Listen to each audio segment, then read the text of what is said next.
세대는 시험을 이해하지 못하고 통과하지 못했습니다. 이것이 우리가 다른 것들을 통과하기 위해 넘어야 하는 첫 번째 시험입니다. 가장 중요한 것은 그들이 물 없이 3일 만에 왔다는 것을 기억하십시오.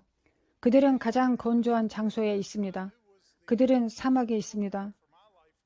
당신은 광야에서 물 없이는 3일 이상을 살 수 없다는 것을 알고 있을 것입니다. 그들은 물도 없고 마실 음료도 없습니다. 스타벅스 커피도 없습니다. 그들은 죽음의 가장자리에 있었습니다. 그들은 물을 봅니다. 얼마나 흥분되고 또 얼마나 좋았겠습니까?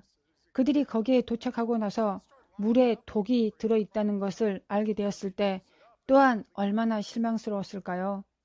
제 말은 그 실망을 상상할 수 없다는 것을 의미합니다. 그들은 왜 이런 상황인지 이유를 생각하지 못합니다.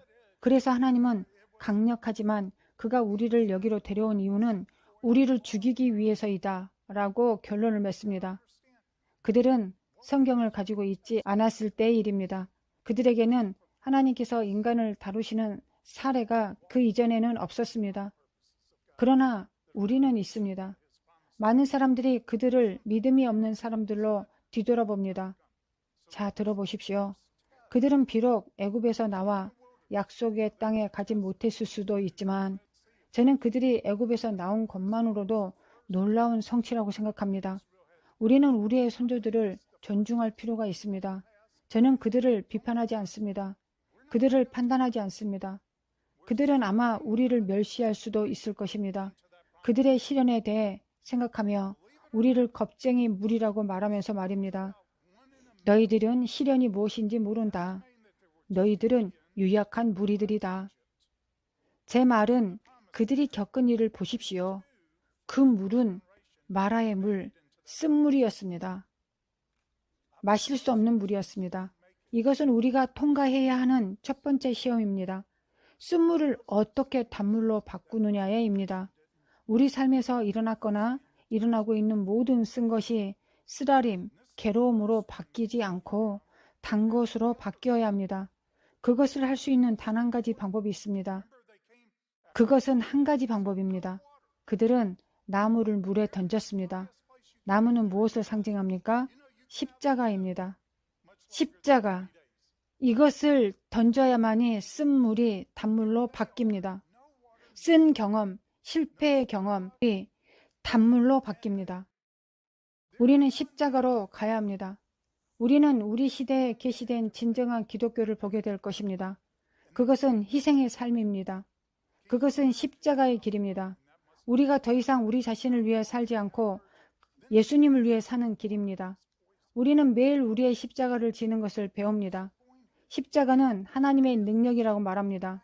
우리는 일상생활에서 하나님의 능력을 받기를 원합니다. 이제 매일 자신의 십자가를 지는 법을 배워야 합니다. 이제 저는 할 수 있습니다. 저는 믿습니다. 대부분의 기독교인들은 매일 자신의 십자가를 지는데 실패할 뿐만 아니라 십자가를 지지 않고 몇 년을 보냅니다. 그들에게 주어진 모든 기회를 놓치고 있습니다. 바로 여기서 그들의 삶의 괴로움을 단 것으로 바꿔야 합니다. 당신은 십자가의 길을 걷기 위해 하나님의 능력을 봐야 합니다. 우리는 집중해야 하고 이해해야 합니다. 만일 그가 우리에게 매일 그렇게 할 기회를 주시지 않는다면 그는 우리에게 매일 십자가를 짊어지라고 말씀하지 않으셨을 것입니다. 우리는 집중하고 쓴 물에 좌절하지 말아야 합니다. 화를 내거나 쓰라리거나 조급하지 않습니다. 이런 일들이 우리에게 닥쳤을 때 우리의 삶을 내려놓는 것을 배웁니다. 이 기회를 붙잡으십시오. 당신에게서 무엇이 나오기 시작하는지 지켜보십시오. 좌절 대신에, 조급함 대신에, 쓰라린 상처 대신에 그것은 많은 사람들을 더럽힐 것입니다. 오늘날 세상과 교회에서 사람들을 더럽히는 많은 주된 것 중 하나가 이런 것들입니다. 우리에게서 주님을 향한 단 것이 나옵니다. 왜냐하면 우리가 하나님에 대한 더 많은 믿음을 가지고 있기 때문입니다. 만약 높은 목적이 없었다면 주님은 제 인생에 이런 시련이 닥치도록 내버려 두시지 않으셨을 것입니다. 저는 이 기회를 잡을 것입니다. 더 이상 나 자신을 위해 살지 않을 것입니다. 예수님을 위해 살 것입니다. 저는 바로 여기에서 죽을 것입니다. 항상 그가 이 상황에서 나를 어떻게 사용하기를 원하시는지를 찾으십시오. 모세가 여호와께 부르짖었더니 여호와께서 그에게 한 나무를 가리키시니 그가 물에 던지니 물이 달게 되었더라. 거기서 여호와께서 그들을 위하여 법도와 율례를 정하시고 그들을 시험하실세. 우리 중 얼마나 많은 사람들이 매일 이 시험을 놓치고 있습니까? 우리는 더 멀리 갈 수 있습니다. 자, 들어보세요. 그의 이름은 나는 무엇이다입니다. 나는 무엇이었다가 아닙니다. 나는 무엇일 것이다가 아닙니다. 그분이 누구이신지 알아야 합니다. 우리는 그렇게 하기를 원합니다. 우리는 그렇게 알기를 원합니다. 성경에 대한 진정한 믿음은 일어났던 모든 이 일을 믿는 것이 아닙니다. 오늘 우리 자신의 삶에 일어날 것을 믿는 것입니다. 만일 당신이 그의 음성을 들으면 그의 이름은 나는 무엇이다입니다. 당신은 예수님을 오늘 현재 만나고 있나요? 제가 새신자였을 때 주님께서 제게 말씀하셨습니다. 주님은 두 강도 사이에서 십자가에 못 박히셨다고 하셨습니다. 어제 그리고 내일. 하나는 과거에 속박되어 있었고 다른 하나는 미래에 속해 있었습니다. 주님, 당신의 나라에 임하실 때 나를 기억하소서. 오늘 내가 나와 함께 낙원에 있으리라. 그의 이름은 나는 무엇이다입니다. 우리는 현재 그를 놓치고 있나요? 우리는 이 위대한 기회를 날마다 놓치고 있나요? 그는 말씀하셨습니다. 이것은 임의적인 진술이 아니라 하나님이 말씀하신 말씀입니다. 너희가 너희 하나님 나 여호와의 말을 들어 순종하고 내가 보기에 의를 행하며 내 계명의 귀를 기울이며 내 모든 규례를 지키면 내가 애굽 사람에게 내린 모든 질병 중 하나도 너희에게 내리지 아니하리니 나는 너희를 치료하는 여호와임이니라. 사실 거의 하나님께서 그들에게 말씀하실 때마다 그는 사람들에게 그 말씀 안에 포함된 그의 계명에 순종하라고 명령하십니다. 율법 아래서도 옛 언약 아래서도 그의 음성에 주의를 기울이는 것입니다. 태초부터 하나님의 백성은 그의 음성을 알아야 합니다. 요한복음 10장에서 말씀하신 것처럼 그의 양은 그의 음성을 압니다. 그들은 그의 음성을 알기 때문에 그를 따릅니다. 우리는 들어야 합니다. 저는 여기에 주요 시험이 있다고 생각합니다.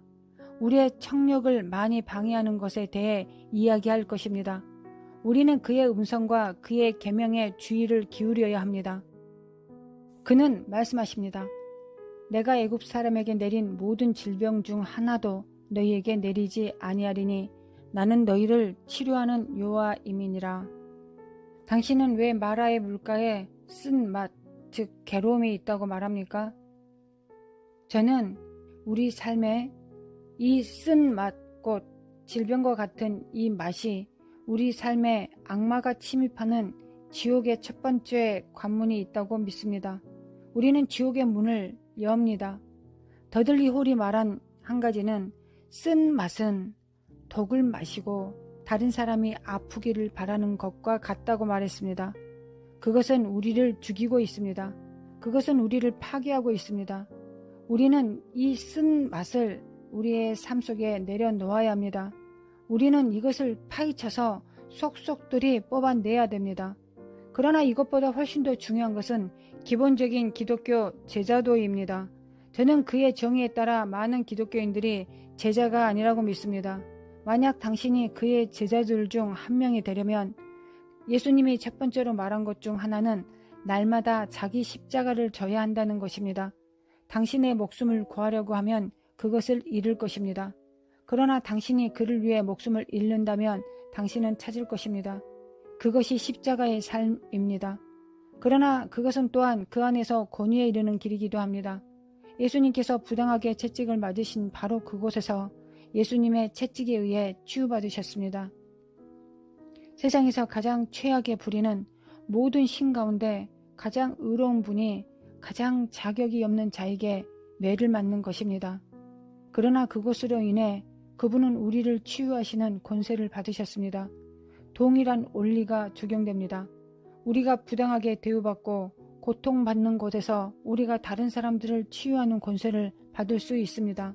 그래서 사도 바울이 사도적 권위에 도전을 받았을 때 자신이 한 모든 일에 주목하게 하지 않고 자신의 고난받음이 자기의 권위, 즉 사도됨의 권리의 표라고 스스로를 증거했습니다. 나는 두들겨 맞았다. 나는 돌로 맞았다. 나는 난파당했다. 이렇게 말했습니다. 바울은 진정한 권위가 어디에서 왔는지 이해했기 때문입니다. 우리는 이 기회를 계속 잃어버릴 수 없습니다. 계속 화만 낼 수는 없습니다. 분노가 커지고 더하여집니다. 그것은 우리의 목적을 위해 걷지 못하게 하고 있습니다. 이것은 이 쓴 물, 쓴 뿌리는 우리의 목적을 위해 걷지 못하게 하고 있습니다.